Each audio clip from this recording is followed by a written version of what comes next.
Magandang araw mga boss. Bagito Uno is here naman po. Pasensya na po at ngayon lang po nakabalik sa pagbablog. Masyado pong busy mga boss. Meron po kami project dito sa may Plaridel, Misamis Occidental. Isa pong modern bahay kubo yung ginagawa namin mga boss. So ito po 5 by 6 meters po ito. So ang kubo na po ito mga boss ay modern na po mga boss. Yung CR po nito ay solid na po, naka full tiles po yan mga boss. Yan po yung CR niya. Dalawang kwarto po ito mga boss. So 5 by 6 meters tapos meron po itong biranda. So ito 1 meter po ito by 5 meters doon is biranda po ito. Tapos may dalawang kwarto na maliliit, saka may kusina at saka sala. Tapos yung CR ay solid na po mga boss, at saka naka full tiles po yan. So ang gamit natin ay hard coco lumber lang po. Tsaka yung trusses niya is ginagamitan natin ng guod. Guod po, ibig sabihin po ng guod, yun po yung kawayan, pure kawayan, yung may mga tinik. Tapos yun yung mga gulang na kawayan talaga mga boss. So yun yung gamit natin sa trusses nito. Lahat po yan ay buong kawayan ang gagamitin natin dyan. Tapos color na po yung kanyang bubong. Ito ginagamitan po natin to ng mga footings. So mataas po kasi ang area na to ay medyo mabaha po. So yun po yung karsada. Tapos medyo mabaha dito kaya tinaas po natin. Mas mataas po ng konti doon sa may karsada mga boss. So yan, ginagamitan po natin yan ng mga gumuguyod na 2x5 na hard coco lumber. Tapos 2x3 yung kanyang suliras mga boss, yung kanyang busaog. So yan 2x3 po yan. Tsaka 10 inches lang po yung clearance niya, malapit lang po. Ang gagamitin po natin dito na sahig is marine 3/4 na plywood. Dito naman po sa CR mga boss, yan po solid na solid po talaga yan. Gumagawa po tayo ng sukalo dyan sa pinakababa kasi yan po yun, yan lang po yung solid niya. So meron pong exhaust fan dyan. Tapos ano yan, meron na rin po yan kasi matatanda yung titira dito kaya meron din yung mga shower nets tsaka built-in na upuan, built-in na bench sa loob tsaka mga armrest, meron na din po yan. Talagang budget meal po ito mga boss, mura lang po ang pakyaw namin dito, pakyawan po ito. So nasa Misamis Occidental po yung area namin. So yan po mga boss, ginagamitan po talaga natin to ng screw, ng mga thick screw nga yung iba namin gamit para solid po talaga, para hindi bibigay. Kasi kapag kapako kasi, lalo na sa kawayan, ang mangyayari niyan, ibibigay yan kalaunan. So sa kawayan talaga, mas advisable po talaga gumamit ng mga screw para may thread po siya at hindi po talaga siya luluwag kinalaunan.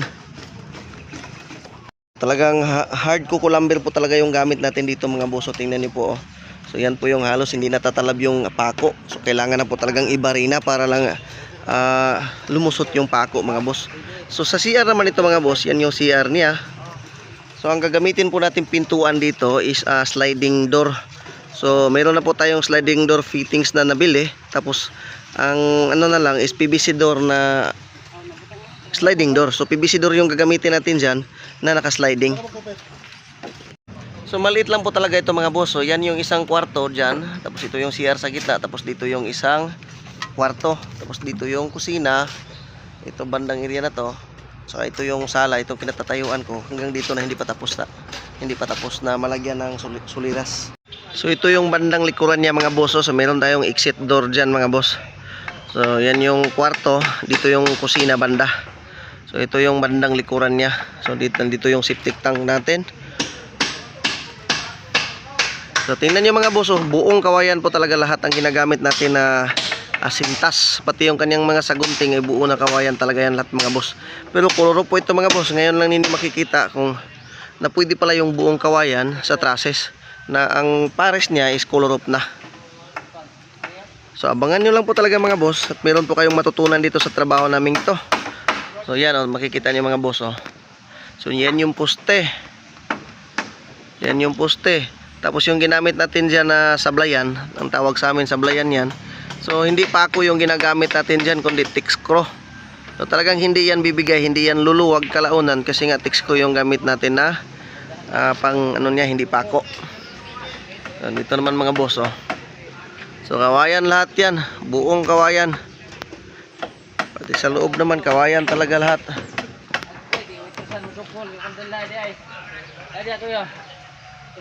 Mag-Tagalog mo ba? Kay Tagalog atong vlog. So ito yung kanyang mga suliras mga boss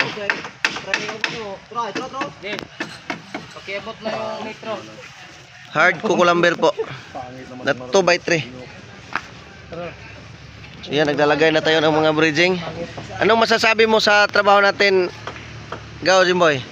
Okay kayo. Tumingin ka sa camera.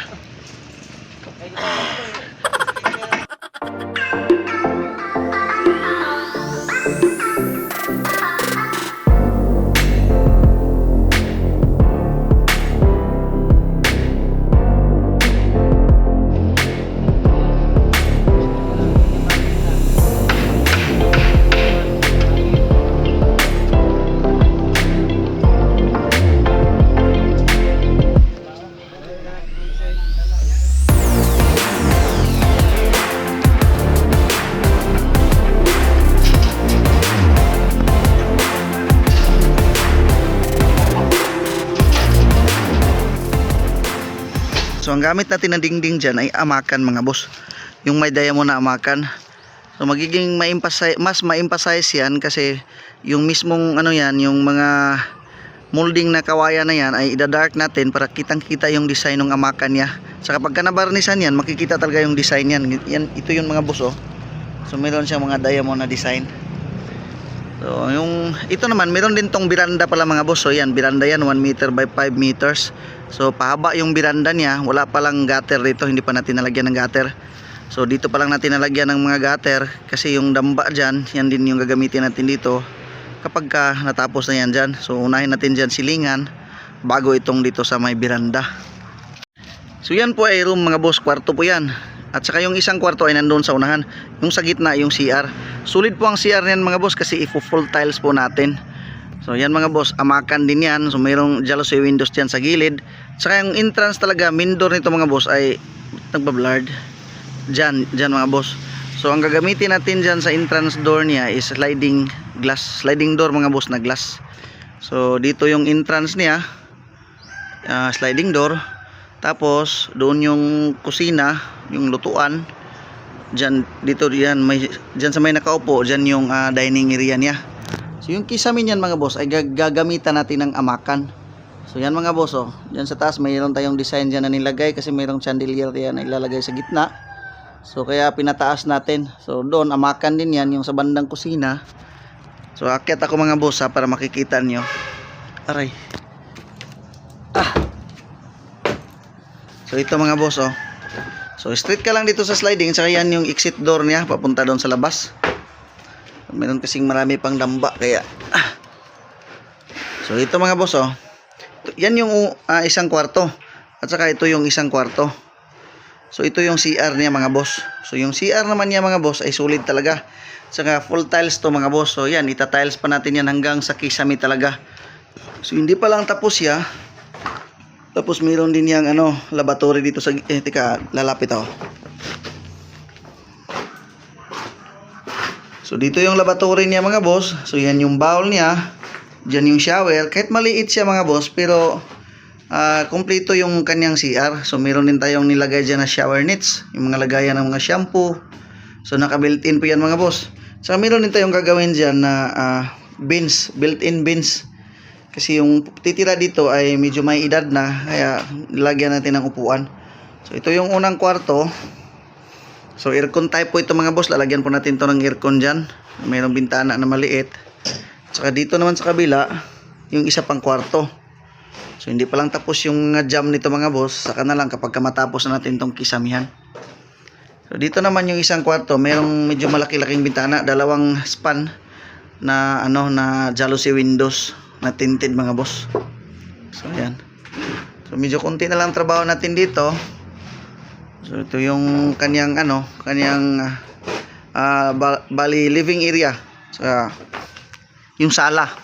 Tapos doon sa labas kasi lalagyan natin yung sliding door dito. Diyan, doon yung biranda mga boss. So ito yung design mga boss oh. Ito yung kanyang sala. So meron tayong ilalagay na fixed window diyan na makikita doon sa labas kapag pinapailaw natin yung chandelier dito kahit anong ilaw. Makikita yan, magre-reflect yan doon sa labas. So makikita yan doon sa karsada. So maganda yan tingnan kapag gabi mga boss.